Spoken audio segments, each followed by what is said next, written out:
Ada seseorang teman yang berinteraksi dengan saya, yang tadinya dia adalah orang Kristen, dan kemudian dia berpindah agama ke agama yang lain. Lalu ia berinteraksi dengan saya, dia berkata begini, di agama saya yang sekarang ini, dia akan mengajarkan kasih dan kebaikan. Jadi semua agama itu sama saja. Malah lebih senang saya sekarang ini untuk menjadi agama yang saya yakini sekarang. Nah, bagi saya, itu berpindah agama itu adalah hak prerogatif pribadi. Ya, silakan saja.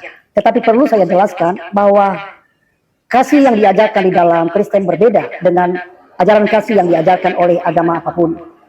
Apa buktinya? Nah, udah sampai di sini aja ya, nggak perlu diteruskan. Dan orang yang Kristen lalu berpindah agama dan masuk Islam, itu justru merasa senang dengan agama barunya. Artinya, agama Kristen yang katanya sering menggembar-gemborkan bahwa Kristen itu adalah ajaran kasih dan sebagainya, ternyata itu tidak sesuai dengan fakta yang ada ya. Bukan jemaat, tetapi langsung para penginjil, apologet, bahkan pendetanya yang lain juga memperlihatkan kepada kalian bahwa inilah contoh ajaran kasih yang sebenarnya sebagai bukti yang dia minta.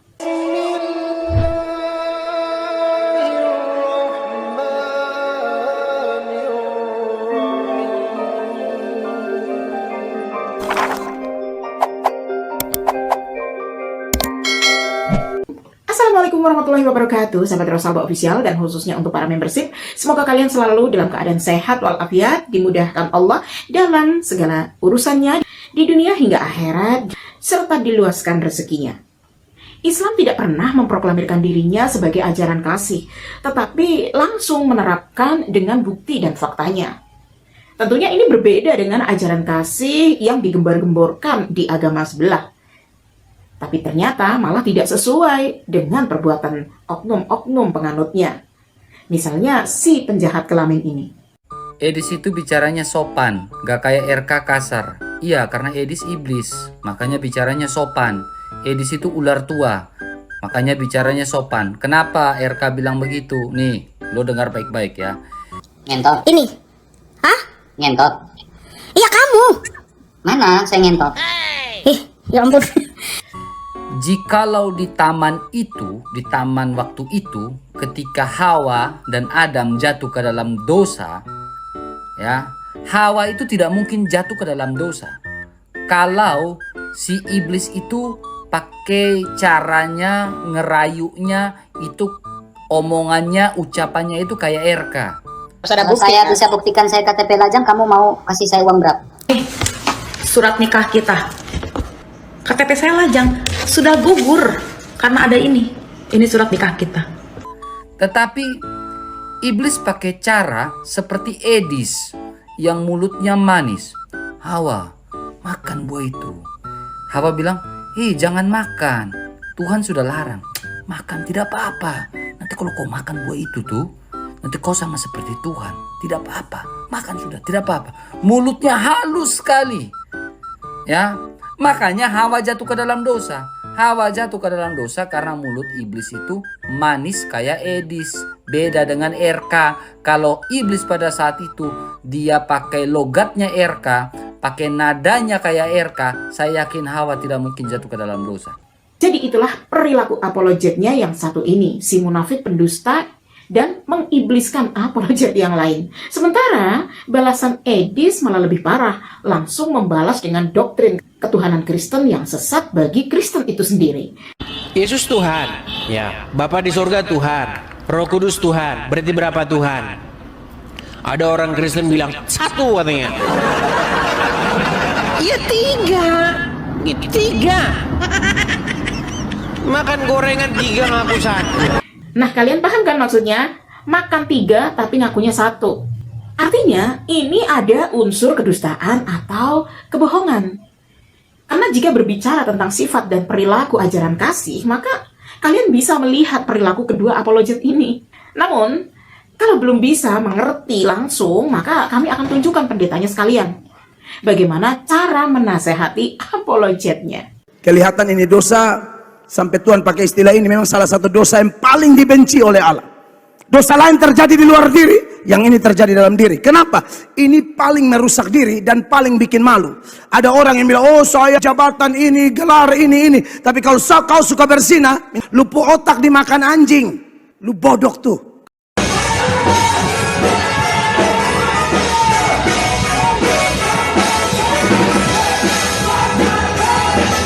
Kadang-kadang suka masuk cancer di dalam gereja.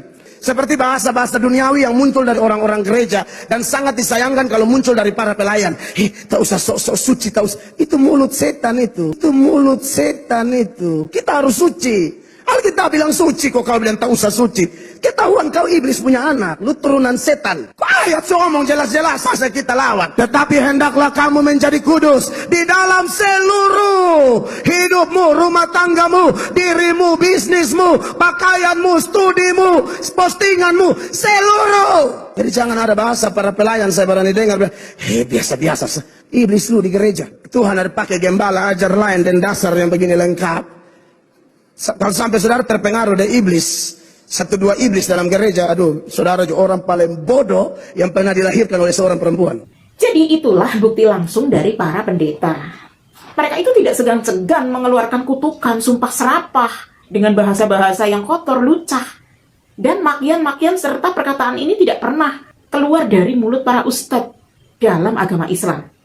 Makanya, kenapa orang Kristen yang kemudian pindah masuk Islam, dia merasa lebih senang seperti apa yang Bapak omongkan tadi. Lalu ia berinteraksi dengan saya, dia berkata begini, di agama saya yang sekarang ini, dia akan mengajarkan kasih dan kebaikan. Malah lebih senang saya sekarang ini untuk menjadi agama yang saya yakini sekarang. Nah, bagaimana tidak senang kalau mereka melihat cara agama kasih seperti yang tadi itu? Pasti orang bakal bertanya, di mana letak ajaran kasihnya? Kalau masih kurang, ini pendeta yang ternama yang paling sering menggelar debat Islam Kristen. Artinya pendeta ini yang paling tahu tentang ajaran kasih Kristen. Begitu kan idealnya? Tapi justru malah menyalahkan Kristen yang lain. Menganggap bahwa aliran Kristennya sendiri yang paling benar. Apakah ini termasuk orang beriman di dalam ajaran kasih Kristen?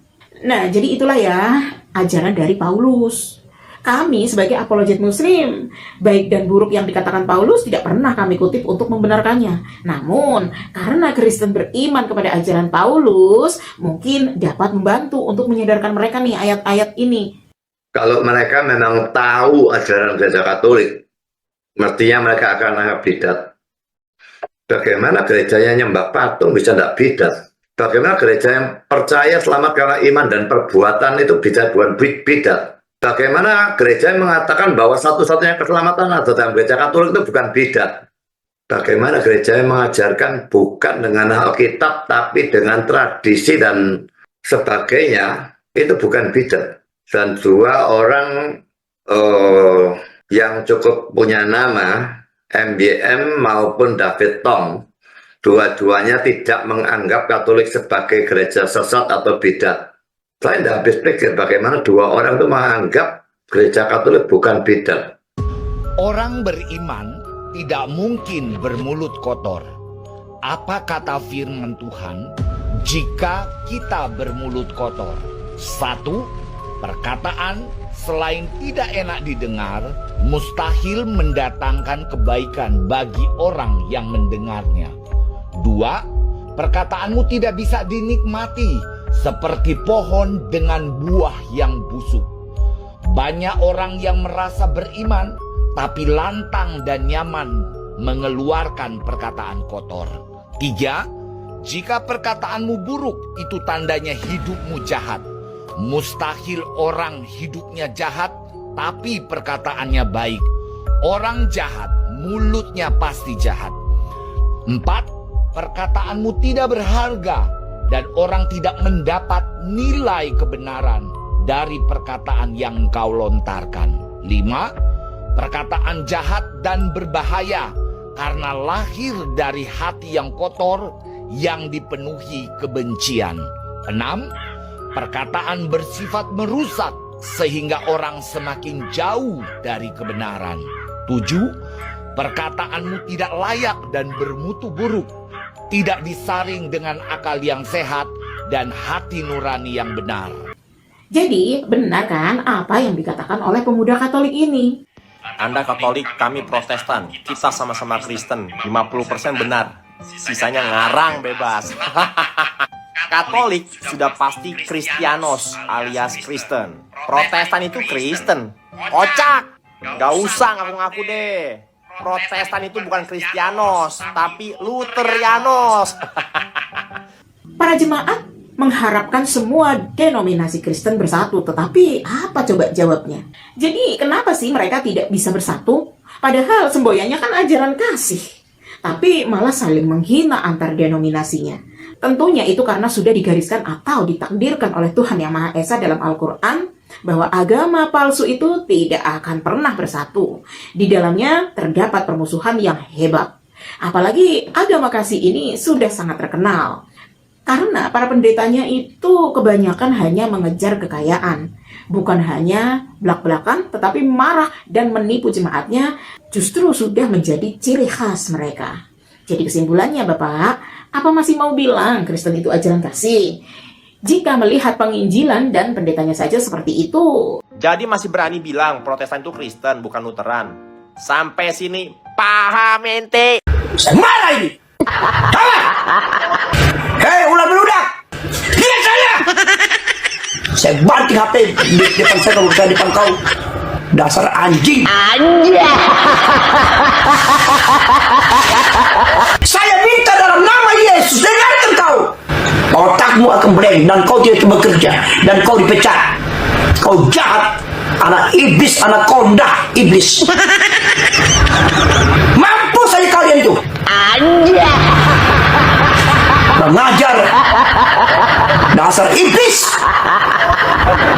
Minggu depan orang-orang kampung dilarang itu kalau hari kasih Minggu raja-raja 2.000. Dengar, kalian di kampung itu kalau persembahan jangan 2.000 ini 2.000 ini tiap hari saya siapin buat pengemis-pengemis di jalan minta-minta. Kalian persembahan 2.000, bagaimana hidup kalian diberkati? Langsung kumiti lah baca kaya lah baca.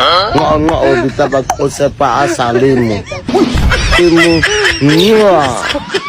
Ayo minta pula hasik ini milah hatamak. Aku pikir anu milah hati. Lalu bina masih. Kamu nyuruh betala. Melola kota ubi asama bawah kata kata ono ayu kuyu okua kata. Ada kami mungkin hampir 5 menit berdialog. Saya nggak tahu, yang saya tahu kami ngomong. Jadi renungan sendiri ya Pak? Saya marah ini. Hei, ular beludak. Lihat saya. Jadi mana nih yang lebih masuk akal? Kristen itu agama kasih atau agama bisnis? Allahumma inni as'aluka bi anni ashhadu annaka anta Allah la ilaha illa anta antal ahadus samad lam yalid wa lam yulad wa lam yakul lahu kufuwan ahad.